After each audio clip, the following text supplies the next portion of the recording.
Nah, Pak, ini ada berita viral lagi tentang begal yang dilawan oleh korbannya. Nah, akibatnya begal tersebut tewas dan kembali lagi si korban malah dijadikan tersangka. Nah, kejadian seperti ini kan sudah sering kali terjadi. Coba kita baca lagi berita-berita sebelumnya. Berita ini dari Detik News. Kamis 23 Januari 2020. Ya, ini terjadi di Malang. Judulnya, pelajar yang bunuh begal karena bela pacar divonis 1 tahun pembinaan.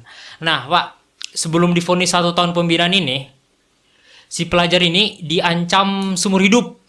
Loh, pakai pasal pembunuh berencana lagi. Ya. Kan ribut orang-orang kan, karena masa pelajar udah diancam seumur hidup gitu. Jadi pada akhirnya divonis 1 tahun pembinaan. Oke. Nah, Pak, ini berita dari kompas.com. Tanggal 2 bulan 1 2022. Ini di Medan. Judulnya, bunuh begal karena bela diri, pria D jadi tersangka. Kalau ini, Pak, berita yang terbaru nih. Ini yang lagi viral-viralnya.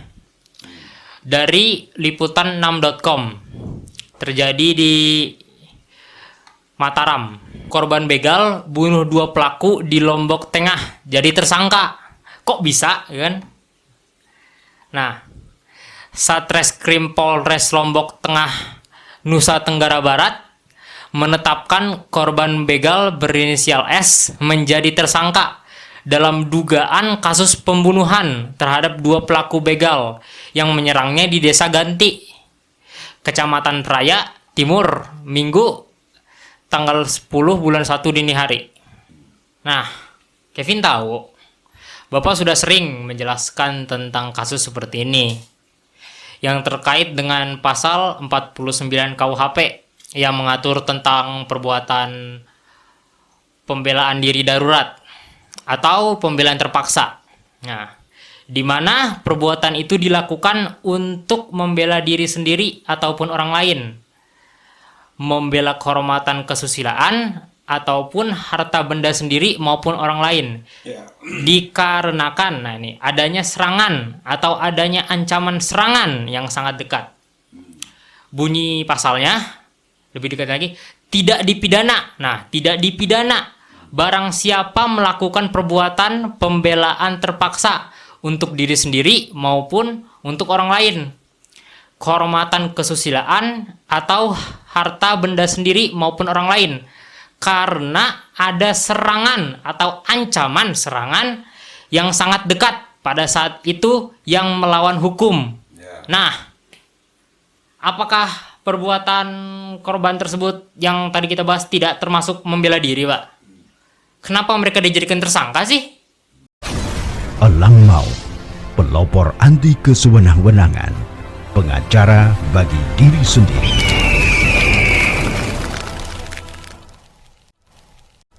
Jadi ini memang sudah sering terjadi ya. Bapak juga sudah banyaklah bikin video tentang membela diri.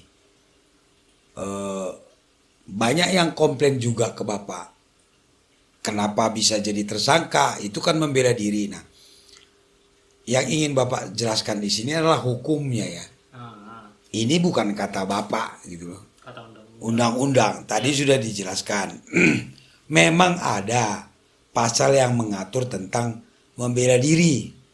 Yang terkait dengan yang kita bahas ini itu diatur di pasal 49 KUHP ya. Tadi sudah Kevin baca, tidak dipidana siapa yang membela diri karena terpaksa, baik untuk melindungi dirinya sendiri maupun orang lain ya.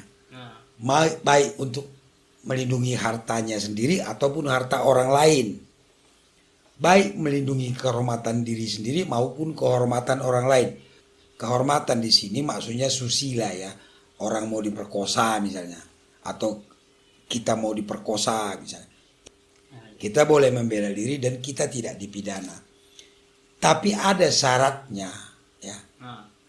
Jadi tidak ujuk-ujuk kalau ada orang menyerang kita lalu kita membunuh dia, kita dinyatakan membela diri.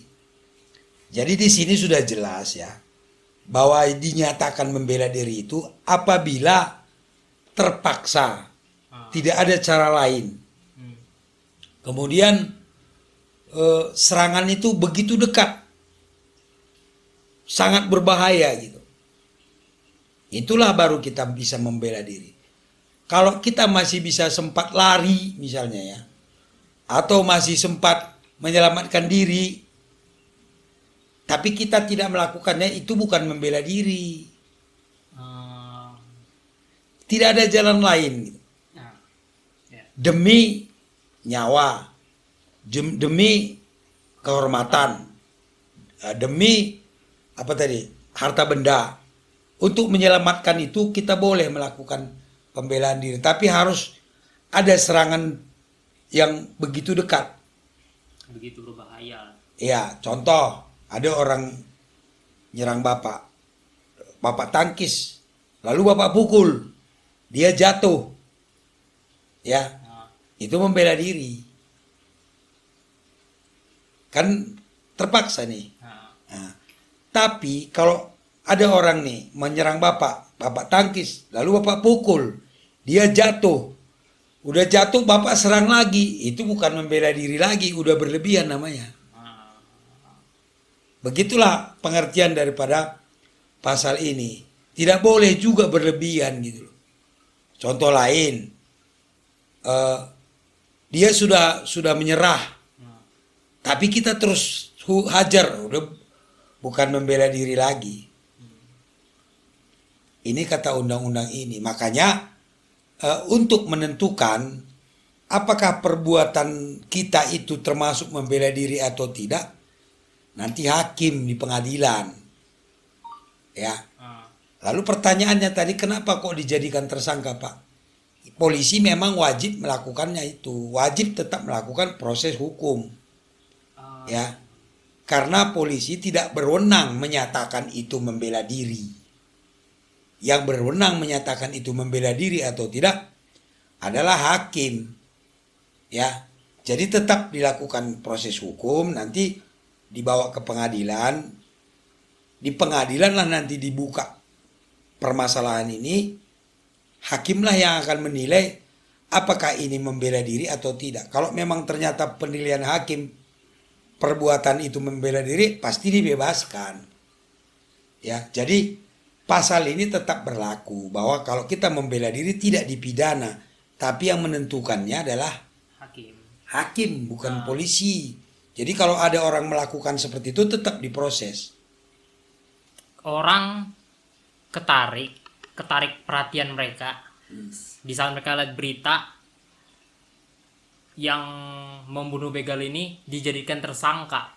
Terus mereka menggunakan pasal ini sebagai, kenapa mereka kan tindakan pembunuh begal ini kan termasuk pembelaan diri kan, tapi padahal belum masuk prosesnya gitu kan, tapi orang menganggap ini yang membunuh begal ini kayak udah bersalah, padahal yang menentukan dia bersalah atau enggak hakim. Iya. Nah, jadi Kevin bukan lebih ke pertanyaan, tapi kan mengerti juga kenapa orang kepancing lihat berita itu, karena orang itu mikirnya yang bunuh begal ini kayak udah salah lah.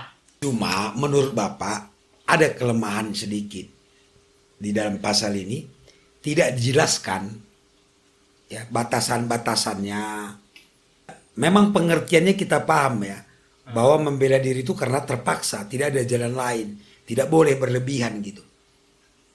Tapi batasannya kan sulit ini kan. Berlebihan itu seperti apa? Sulit. Nah makanya kembali lagi kita serahkan kepada hakim. Jadi ini semua penilaian hakim nanti. Tapi intinya pasal ini tetap ada bahwa tidak dipidana orang yang melakukan pembelaan terpaksa. Namun yang menyatakan pembelaan ini terpaksa atau tidak, yang masuk pasal 49 ini atau tidak, hakim, bukan polisi. Polisi wajib dia terus menjalankan tugasnya, ya kan? Menyelidiki, mengumpulkan barang bukti dan segala macam, lalu dibawa ke persidangan. Di sanalah nanti ditentukan apakah membela diri atau tidak. Karena kalau tidak ada pertimbangan itu nanti jadi alasan orang juga kan. Sedikit-sedikit membela diri. Sedikit-sedikit membela diri kan akhirnya kan Bisa. nggak ada Nah, jadi masalah lagi nanti. nah.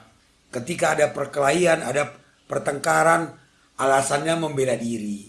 Sangat gampang digunakan lah istilahnya kata Iya. bela diri ini. Makanya perlu Proses. kehati-hatian. Dalam hal ini hakim pasti penuh pertimbangan. Tapi saya yakin kalau memang membela diri wajib dilepaskan. Ya, karena pasal ini sudah menyatakan tidak dipidana. Tapi ingat ya, benar-benar membela diri karena terpaksa tidak ada jalan lain. Seperti yang dimaksud dengan pasal ini ya. Nah, maaf Pak, bukan Kevin mau debat, tapi Kevin belum ngerti. Sudah jelas begal tersebut berniat jahat. Kalau tidak dilawan, tentu bisa jadi korban yang kehilangan harta bendanya atau bahkan nyawanya gitu. Tapi kalau dilawan malah jadi tersangka. Nah itu yang Bapak sebutkan tadi. Kita tidak bisa menilai. Yang berwenang menilai adalah hakim. Ya.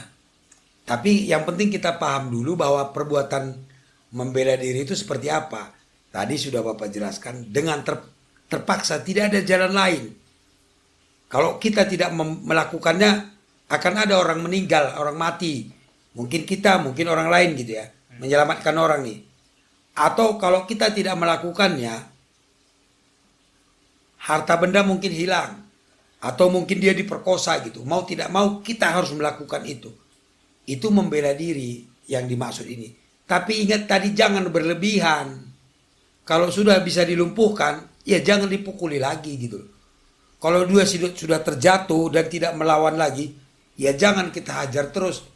Itu sudah bukan membela diri lagi. Kenalah nanti pasal penganiayaan dan atau pembunuhan kalau dia meninggal kan, mati.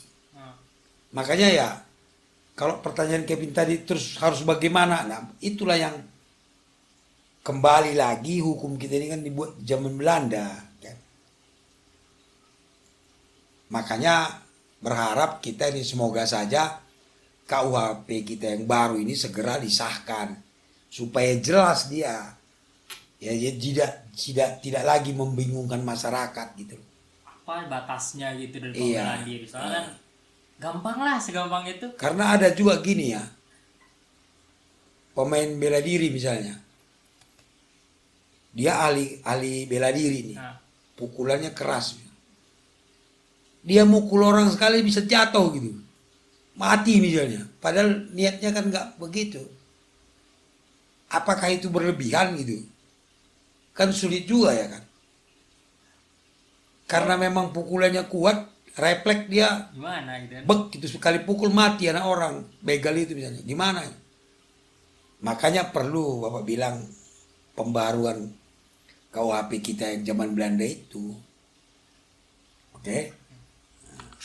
Bapak menceritakan tentang contoh tadi, mengingatkan Kevin waktu masih zaman-zaman muda. Betul, kalau anak muda pengen berantem, mereka bergantung pada siapa yang mukul duluan. Terus Itu ya, salah. terus yang dipukul merasa kalau dia dipukul dia bebas mukul berdasar sekali kayak karena dia pertama kali dipukul. Jadi kan kayak jadi siapa yang korban gitu? Nah itulah dia. Hukum kan tidak memandang seperti itu. Siapa yang memukul ya salah. Ya kan? Walaupun dia duluan mukul, tapi kalau kita pukul lagi, ya kita kena salah juga. Gitu. Apalagi digebukin kan? Bukan, bukan itu sudah jelas tidak membela diri namanya. Nah, Pak, lalu bagaimana pula dengan kejadian ini, di mana pembunuh begal malah mendapat penghargaan tuh? Semakin bingung Kevin tuh, Pak. Tapi berita ini perlu Bapak lihat dulu. Nah, berita ini di kompas.com. Tanggal 31 bulan 5 tahun 2018. Ini terjadi di Bekasi. Nah, judulnya Irfan bunuh begal dapat penghargaan. Nah, pemuda yang menewaskan pembegal Muhammad Irfan Bahri dan Ahmad Rafiki mendapat piagam penghargaan dari Kapolres Metro Bekasi Kota, Kombes Indarto di lapangan Mapolres Metro Bekasi Kota. Dikutip dari kompas.com, penghargaan diberikan oleh Kapolres Metro Bekasi Kota, Kombes Indarto, berkat keberaniannya melawan pembegal di Jembatan Layang, Sumarekon, Bekasi. Nah, tapi ini Pak, kenapa dia dibebaskan? Padahal dia jadi tersangka kan? Ya. Nah, ada lanjutannya di merdeka.com beritanya. Dari berita merdeka.com, Pak. Masih ingat kasus Muhammad Irfan Bahri, pemuda yang sempat jadi tersangka karena membunuh begal yang coba merampoknya di Bekasi? Ternyata dia dibebaskan dan akhirnya diberi penghargaan oleh polisi gara-gara laporan Mahfud MD pada Presiden Jokowi. Nah, Mahfud MD ini bersama pakar pencucian uang Yenti Garnasih menghadap Jokowi. Keduanya melaporkan kasus pembegalan di Bekasi, Kak. Korban yang membela diri terpaksa membunuh pelaku, tetapi dijadikan tersangka oleh polisi. Nah, menurut Mahfud MD, keputusan itu keliru. Nah, menurut hukum pidana, ada alasan pembenaran karena membela diri. Maaf, saya peristiwa gini tidak baca. Kalau saya dengar, langsung saya tangani. Saya catat, saya selesaikan. Begitu Pak jawaban Jokowi ditirukan Mahfud MD. Keesokan harinya, lanjut Mahfud MD, anak itu dibebaskan dan diberi penghargaan oleh polisi. Itu bagaimana pendapat Bapak? Bentar dulu ya. Bentar dulu.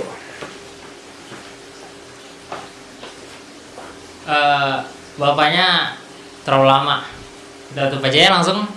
Demikian obrolan kita kali ini. Semoga menambah wawasan kita. Jangan lupa subscribe, like, dan share. Menjual-jual kita terina.